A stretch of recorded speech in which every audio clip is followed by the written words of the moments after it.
Mauro César Pereira, hein? Teve uma entrevista aí que deu o que falar do Thiago Maranhão, né? Que é ex-apresentador do Sport TV e superintendente de comunicação do Corinthians. E ele detalhou em um podcast os bastidores da contratação do Depay. E foi uma revelação até meio bizarra de como o Corinthians decidiu contratar o Memphis Depay, né? Eu vou até pedir para o Kaique colocar aí na tela a arte, né, dessa declaração do Thiago Maranhão, porque ele diz o seguinte: o Corinthians jogou fora de casa contra o Fortaleza, jogou bem e perdeu no finalzinho. Foi uma fase longa que o Corinthians tomava gol todo o jogo. E estavam lá o presidente Augusto Melo, Vinícius Cascone, que hoje é diretor jurídico, mas na época era secretário-geral, e o Pedro Silveira, até então diretor financeiro. Eles juntos ali tomavam as principais decisões do futebol com o Fabinho Soldado, executivo de futebol. Falaram: o que a gente faz agora? O time está tentando, está dando o máximo, mas joga bem e perde. A gente vai cair, disse o Thiago Maranhão sobre a conversa que estava tendo ali dos cartolas do Corinthians. Aí um deles, ainda de acordo com o Thiago Maranhão, disse: quem que dá para contratar? Olha isso, os caras no jogo, numa situação complicada, do nada surge o assunto. Um deles disse: quem que dá para contratar? Tem o dinheiro da patrocinadora e vamos buscar um nome fora do comum. Não vamos olhar em volta, vamos olhar lá longe. Não vamos pensar em dinheiro, vamos pensar em quem a gente traria se pudesse. Entraram na internet, olha isso. Entraram na internet, viram os jogadores livres no mercado, apareceram alguns nomes, e um deles, o do Memphis Depay. Entraram no Transfer Market e tinham o e-mail de contato de um empresário. Aí perguntaram: será que vale? Era madrugada no Brasil, tipo 6 da manhã. Esse empresário nesse dia estava na Alemanha. Aí mandaram um e-mail se apresentando e dizendo que gostariam de conversar sobre a contratação do Memphis. E aí ele continua. O cara respondeu: é para valer? Perguntando. Responderam que sim. Mandaram uma foto e disseram que estavam disponíveis para falar por FaceTime. O Corinthians tinha uma pressa, porque a janela estava ali. Conversa vai, conversa vem, começaram a definir questões do contrato. Sempre receptivos, desde o primeiro papo. Um empresário, profissionais pra caramba. Ele foi contratado e eu estava lá, disse o Thiago Maranhão. Agora, quem imaginaria que a contratação do Depay, né, a contratação na época do jogador mais caro na época do futebol brasileiro, porque agora é o Neymar, mas era o Depay, ganhando 3 milhões de reais por mês. Quem imaginaria que surgiu assim, Mauro César Pereira, de uma conversa informal, num camarote, achando que o Corinthians ia cair, ali no desespero, foram no Transfer Market, na internet, ver quem estava livre e chegaram ao Memphis Depay, Mauro César Pereira. É meio bizarro, né, Mauro? A parte que eu mais gosto aí é que fala assim: não vamos pensar em dinheiro, não é isso? Essa é a parte mais legal. Essa é a parte mais legal. Para mim, essa é a melhor, disparada, é a melhor parte. Não vamos pensar em dinheiro. Dinheiro não é problema. Assim, não. Eles dizem assim: é da patrocinadora, né? Foi o que eles falaram, ó. Tem o dinheiro da patrocinadora e vamos buscar um nome fora do comum. Não vamos olhar em volta, não vamos pensar em dinheiro, então, César Pereira. Muito bom, isso aí eu acho que é assim, isso deveria ser colocado assim, quando você tiver algum evento de gestão esportiva, gestão financeira também, sabe? Deveria sempre, é um case. Não, vamos pensar o dinheiro, é assim.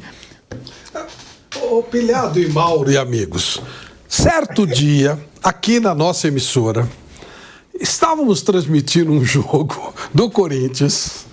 Na verdade, era Bruno Prado e Vampeta. E aí eles começaram a bater papo por qualquer coisa e chegaram à conclusão: quanto será que o Drogba ganha nos Estados Unidos? Era isso, né? Aí foram olhar lá. Olharam lá, viram lá, ganha X. Mas, pô, o contrato, isso aí que ele tá ganhando lá, dá pra pagar aqui. E aí lançaram na transmissão essa história de, pô, podia fazer uma proposta pelo Drogba.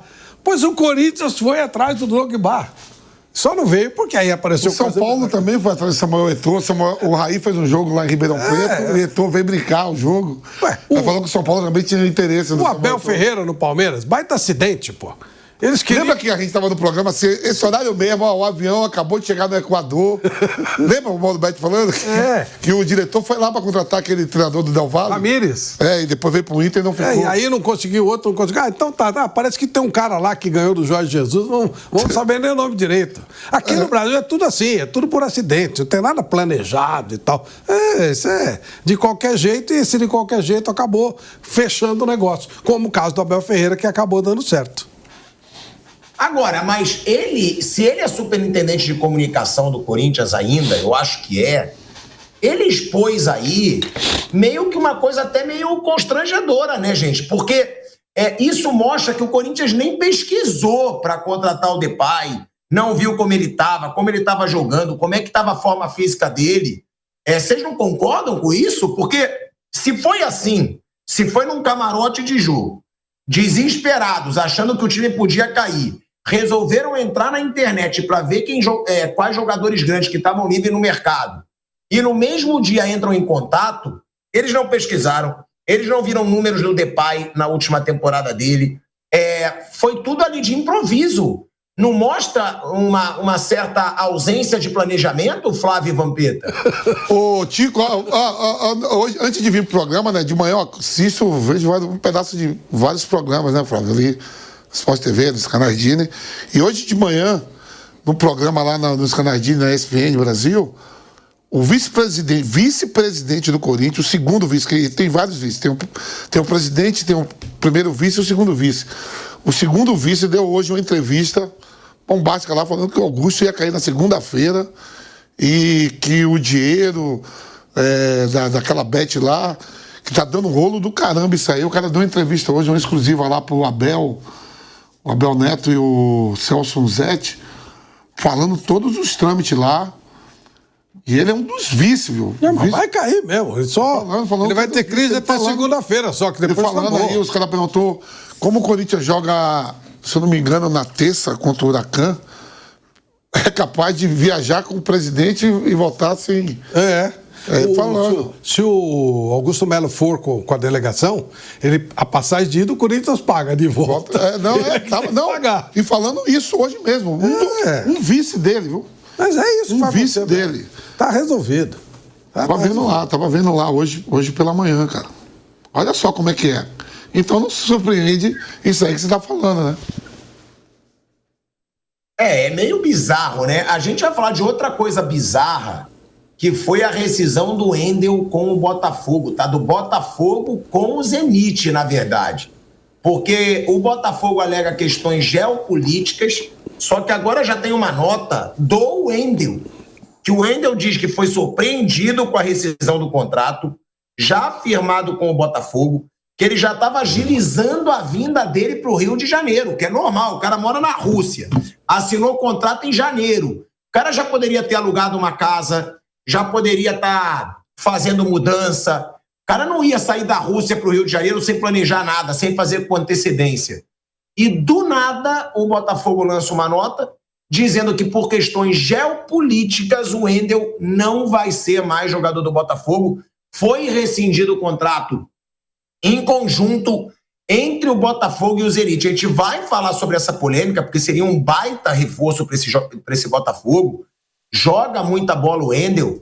E hoje o Botafogo emite uma nota que foi rescindido esse contrato.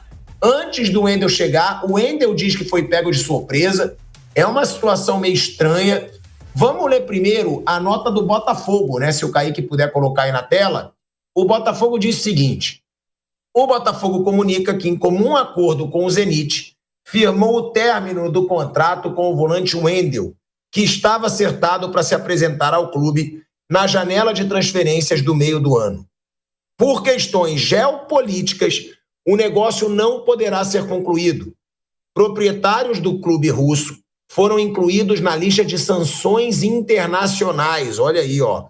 O que impede, por lei dos Estados Unidos, qualquer transação com o Zenit, especialmente considerando que John Textor, acionista majoritário da SAF, é cidadão norte-americano. O Botafogo agradece ao Zenit pelo profissionalismo e pela postura respeitosa durante todo o processo de negociação.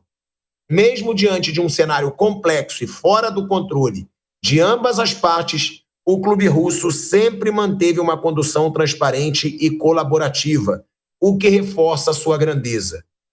Ao Wendel, o clube expressa sua gratidão pela postura exemplar e vontade de vestir a gloriosa camisa, desejando sucesso na continuidade da carreira. O Botafogo segue atuante no mercado e em busca de reforços para a próxima janela de transferências e sequência da temporada 2025. Então, proprietários do clube russo do Zenit foram incluídos na lista de sanções internacionais por causa dessa situação, né? Da guerra na Rússia, vem dando muita polêmica aí com o futebol russo, e o Wendel também se posicionou, tá? O Wendel, ele publicou uma nota, eu até vi aqui agora, né, nos sites, a nota do Wendel, onde ele se diz surpreendido, e o Wendel diz, comunicado oficial, né?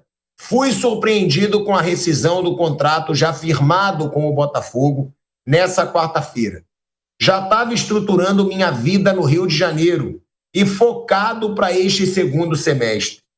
Tenho grandes ambições na carreira e acreditei no projeto do Botafogo.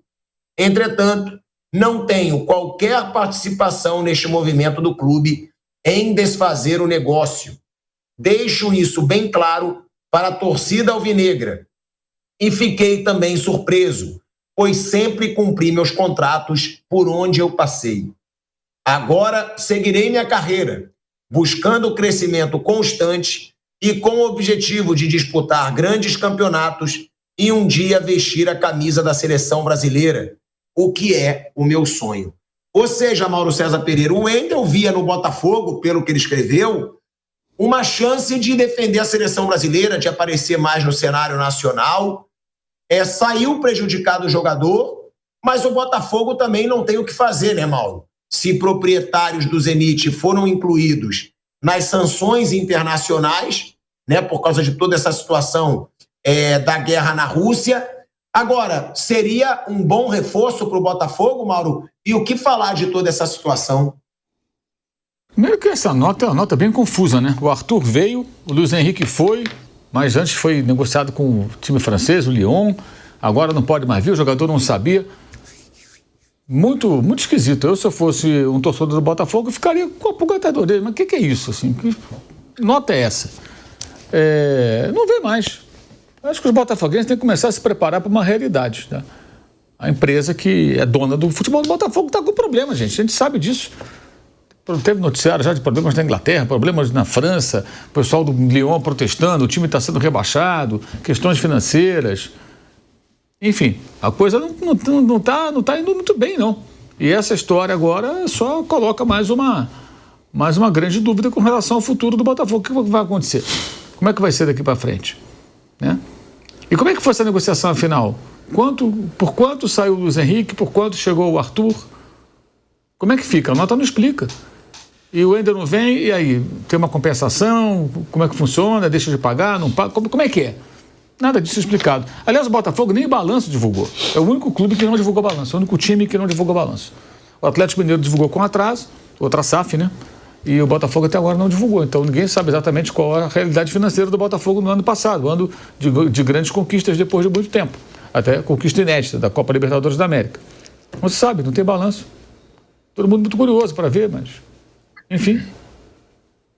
Você acha que o motivo pode ir bem além disso, Mauro? Você acha que eu acho que a nota não explica nada. Só fala que o jogador não vem. Essa história... Então, por que o Arthur veio e o Luiz Henrique foi? Houve uma mudança nesse intervalo de tempo? Como fica a situação da negociação? O jogador não sabia, ele está dizendo que não sabia. Tem várias perguntas no ar. Mas se o clube não tem, o time, né, a SAF, não tem nem balanço publicado, vai dar explicação sobre isso? Acho que talvez sim, talvez não. Enfim, aguardemos, né? Aguardemos. O que o clube diz é que eles foram incluídos. Parece que foram incluídos agora os proprietários do Zenit, né, em sanções internacionais, mas também entendo mal. Pode ser que o Botafogo esteja... Que, Mauro? Pode falar. Por que não emite uma nota explicando por que não divulga o balanço? Todo mundo divulgou o balanço. Eu já vi uma história, alguém alegando, não, porque a SAF não é diferente, todo mundo tem que divulgar o balanço. Tá na Lei Pelé isso aí. Claro. Tem que divulgar o balanço, é 30 de abril. 30 de abril. Então você não sabe a realidade. Se você não tem balanço, tem balanços que são, digamos assim, rasos, né? Tem clube que 4 pagininhas de balanço. E tem outros que não tem balanço. No caso do Botafogo não tem balanço. Não apareceu, ninguém viu, ninguém sabe.